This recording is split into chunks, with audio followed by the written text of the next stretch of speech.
Hey guys, Jim here with another video for you. This is the next installment of 50 Years in Film. This is 1981.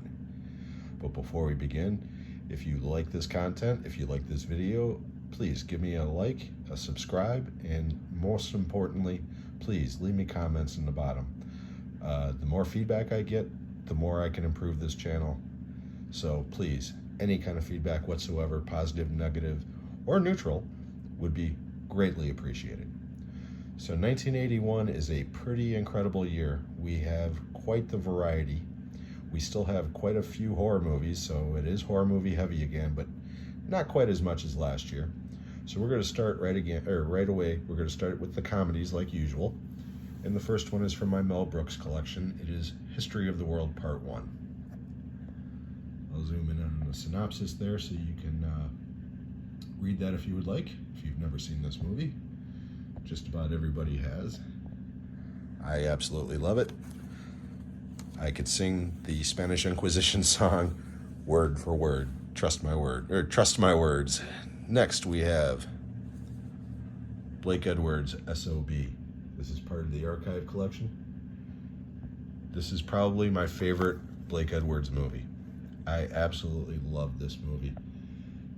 It's a vicious satire of Hollywood, and it pulls no punches. I love this movie.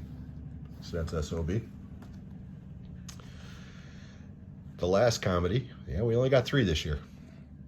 Continental Divide with John Belushi and Blair Brown. This was Belushi trying to do the romantic comedy part and playing a normal person as opposed to a party animal, and he pulls it off. He's quite charming in this movie. It's not a laugh riot per se, but it is a very sweet movie.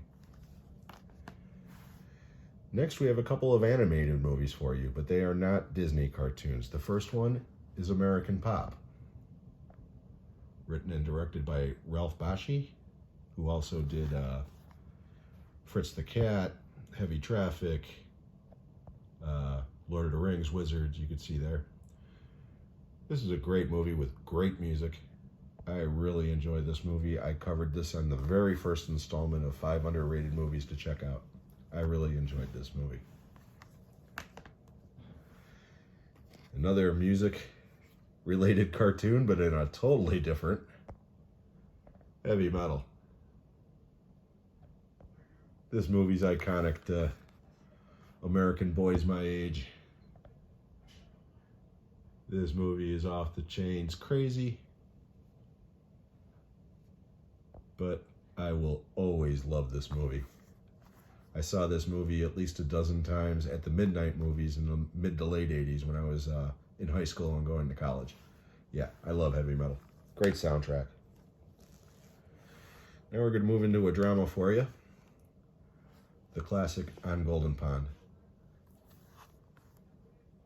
Henry Fonda's last performance. He won an Oscar for this, so as did Katharine Hepburn.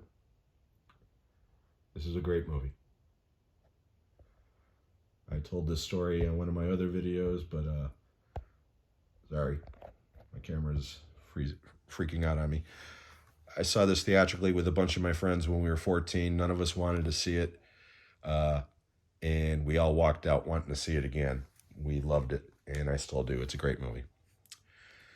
This one is a World War II movie that I just got today in my collection. I've seen this movie. I have not had a chance to watch the director's cut of Wolfgang Petersen's masterpiece, Das Boot. Or as us in America called it at the time, The Boat. This is a fantastic, fantastic movie. And I cannot wait to watch the director's cut in high def. I cannot wait. Quite frankly, this is probably my favorite submarine movie ever. It was also the first foreign language movie I ever saw theatrically, and it totally gave me a different perspective of people. Up until this point, if you were a German in a World War II movie, you were a bad guy. And in this movie, I didn't see that. All I saw were soldiers. This is a great movie. Next, Walter Hill's Immortal Southern Comfort. I love this movie so much. I have touted this movie on several videos, so I won't go any further into it now, other than to reiterate how much I absolutely love this movie. So if you haven't seen Southern Comfort, go out and get it. It's awesome. Speaking of awesome, this is another one that I included in that series of underrated movies, Nighthawks, with Sylvester Stallone, Billy D. Williams, and the incredible Rutger Hauer. This was the first film I ever saw Rutger Hauer in, and he is just awesome in this movie. This is probably the most underrated movie in Stallone's career. It's one of his best. Okay, there's a pattern going here, because here's another one I included in my 5 underrated films to check out. Prince of the City. This is part of the archive collection. Stars the late, great Treat Williams. Directed by the incredible Sidney Lumet. If you like crime dramas, this movie's right up your alley. It's a awesome movie with some incredible performances. Prince of the City. Next, Jamie Lee Curtis and the incredible Stacy Keach in Road Games, directed by Richard Franklin. This movie contains my favorite Stacy Keach performance. I think he is just awesome in this movie. This movie is not a horror movie per se, it's more of a suspense movie. Very Hitchcockian, which totally makes sense because Richard Franklin would go on to direct the excellent Psycho 2. That'll be out in another year or two. My favorite suspense movie of the year, though, and one of my favorite movies of the 80s, definitely my favorite Brian De Palma movie, The Incredible Blowout, with a career best performance from John Travolta, Nancy Allen, and John Lithgow. I cannot sing the praises enough for this incredible movie. I love Blowout so much. It's just such a great movie.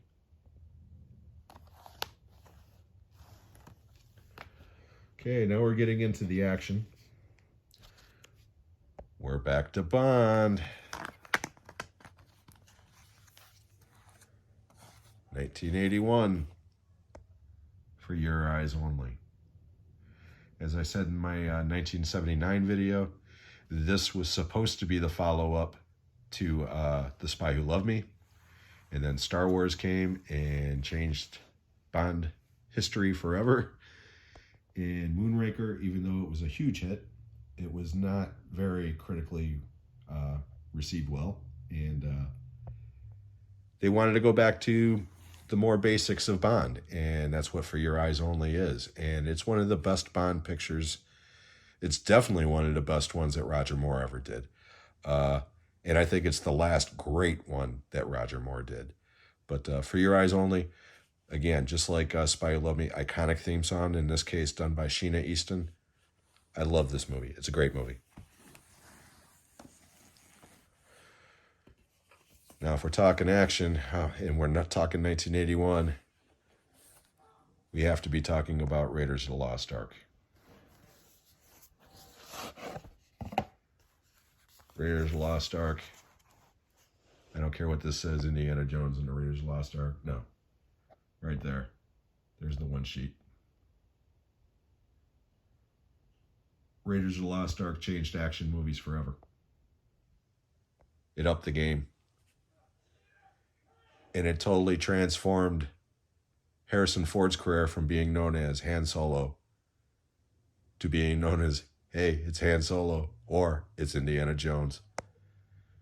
Co-starring the wonderful Karen Allen, who I have been in love with since Animal House. Raiders of the Lost Ark is a perfect movie. We'll be coming into a couple more Indiana Jones movies in the future, but the first one is still the best. Now we're going to switch over into the fantasy realm. John Borman's Excalibur, his retelling of the King Arthur tale. I just got this in today along with Das Boot, just in time to record this video. And yeah, this is one of my favorite movies from that year. When I was a kid, I love it. I've loved the King Arthur tale ever since I was a child and saw The Sword and the Stone from Disney. Nicole Williamson definitely is the standout as Merlin, although Helen Mirren as Morgana is terrific. I love Excalibur. In another fantasy movie, but in a totally different direction, Time Bandits. Directed by Terry Gilliam. Starring Sean Connery, David Warner, a host of people are in this movie. And yeah, this is a crazy movie. I love it. I showed this to my 11-year-old grandson not too long ago, and he thought it was weird, but he enjoyed it. And kind of like the same reaction that I had when I saw it as a kid. Thought it was weird, but I enjoyed it. Still do. Next, going back to my Superman, Batman box set. Sorry, got that open. And we're talking about Superman 2. This particular edition has the Donner cut. It does not have the original theatrical cut, which I'm kind of bummed about. But Superman 2 is great. It's the best of the Superman movies. Past, present, and possibly future. It's a wonderful movie. Terrence Stamp as Zod is just incredible. So yeah, Superman 2 is awesome in every way. Okay, now we're going to be getting into some science fiction here for a couple. We're going to start off with John Carpenter's immortal Escape from New York. This is the movie that started my fascination with John Carpenter. Saw this at the drive-in. I'll never forget watching it the first time. And I just thought Kurt Russell was the coolest person I had ever seen on screen. Still kind of do. I love Kurt Russell. But Escape from New York is iconic. And it's a classic for a reason. Another great science fiction movie that came out that year, Outland, with Sean Connery. I've covered this one on my 5 underrated movies to check out. This is literally a reimagining of High Noon set in space. But it's awesome. Directed by Peter Hyams, who directed Capricorn 1, one of my other favorite movies. Outland's incredible. If you've never seen Outland, check it out. It's great. Okay. But you knew it was coming. Here comes the horror. We're going to start off with the slashers this time. And I figured since we're starting with the slashers, we got to start with the sequel to the one that started this whole craze in the first place, Halloween 2. If you've noticed on some of these Scream Factory editions, I have changed the artwork around to reflect the original one sheet, and that's what this was. Halloween 2 is great. It's the best of all of the Halloween sequels, in my opinion. It's better than any of the rebooted material, in my opinion. It's nowhere near as good as the original, of course, but I'll always love this movie. And at the end of this video, I have an interesting story to tell about this movie. And if we're talking sequels to iconic slashers, then we have to go to Friday the 13th Part 2. What a great tagline. The body count continues. And that's more or less what this movie is.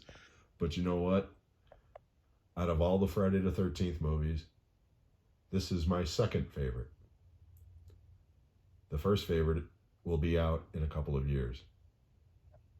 And we'll get to that one when we get to that one. But Friday the 13th 2 still holds up. It's a decent sequel. It's a decent slasher movie. It's got a great female lead in Amy Steele. And what a lot of people don't remember about this movie is Jason's running around with a bag on his head in this movie. He does not get the hockey mask until Part 3. And I figured we'd stick to the holiday theme. My Bloody Valentine. One of the best of the Canadian slashers that came out that year. And I love the artwork on this steelbook.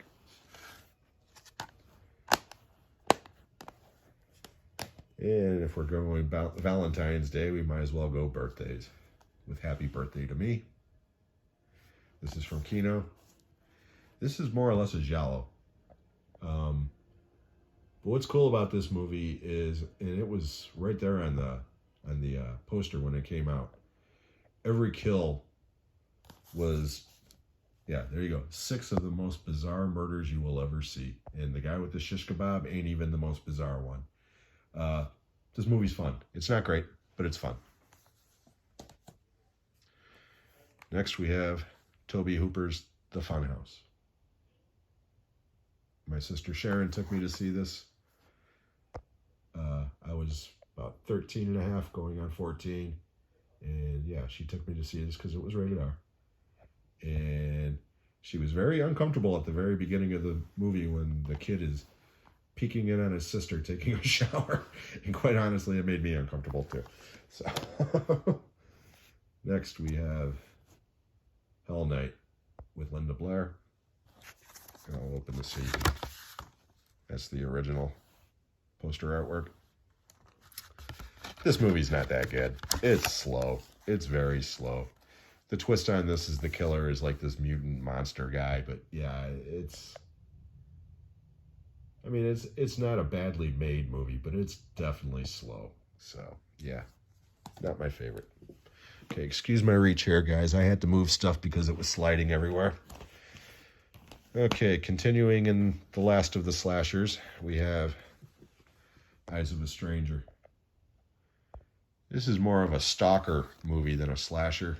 And the guy is, hopefully I don't get booted from YouTube, but the guy's a rapist. And this is kind of a skeevy movie. The best thing about this movie is Jennifer Jason Leigh. This is her film debut. Okay, now we're going to have assorted horror. First we have Omen 3, The Final Conflict. The weakest of the original trilogy, but I still enjoy it, mainly because of Sam Neill. This was the first movie I ever saw Sam Neill in, and I've seen Sam Neill in 100 movies since, and I still think of him as Damien.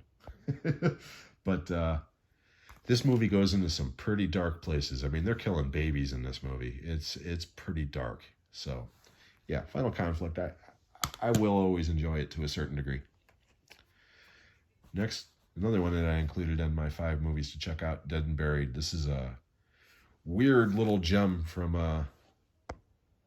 the mind of Gary Sherman and Dan O'Bannon. Dan O'Bannon wrote it, and Gary Sherman directed it.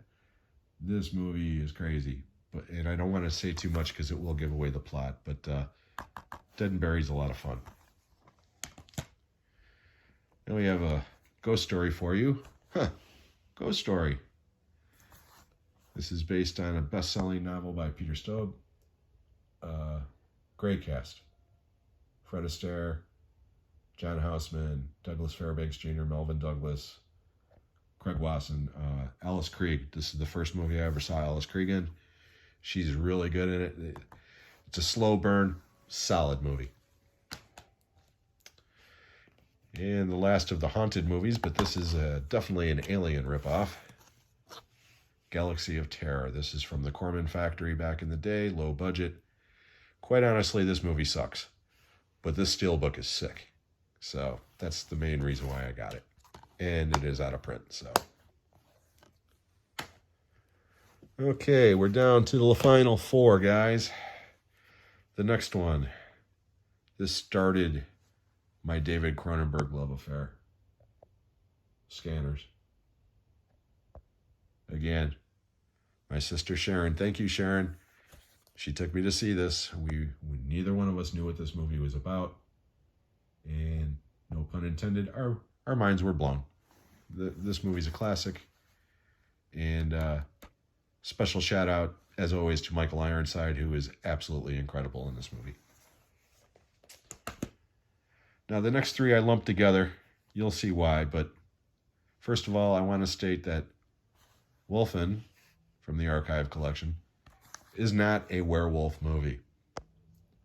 However, 1981 was kind of known as the werewolf year,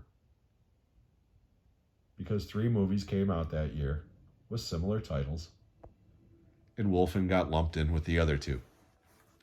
But Wolfen is not, I repeat, is not a werewolf movie.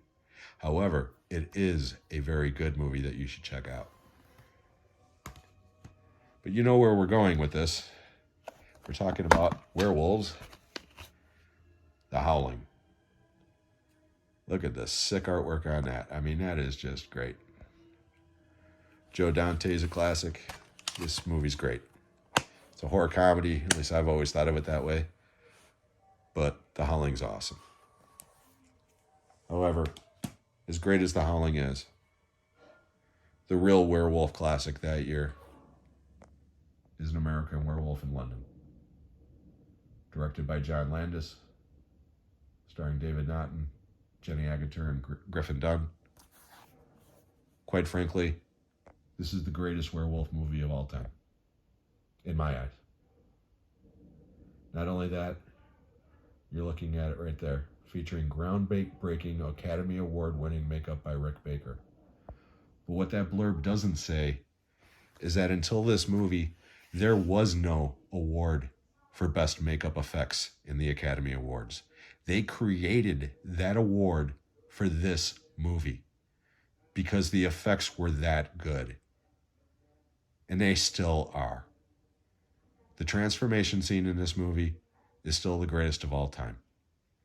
Nothing CGI will ever surpass the effects in American Werewolf in London. Quick story, because I told you I would bring up a story before we left. I saw this movie and Halloween 2 on a double feature matinee at a second-run theater in Genoa City, Wisconsin in 1981. The price of the ticket, 75 cents. I repeat, Halloween 2 and American Werewolf in London double feature, 75 cents. That blew my mind then. It blows my mind 40 years later. But anyway, guys, I hope you enjoyed this video. I'm sorry it ran a little long. I also have to mention that there is one other film in my collection from this year that I did not show, and that is The Burning. The reason why The Burning is not in this video is because it's out on loan right now. But until the next time, guys, I hope you enjoyed this video, and we'll see you on the next one. Good night.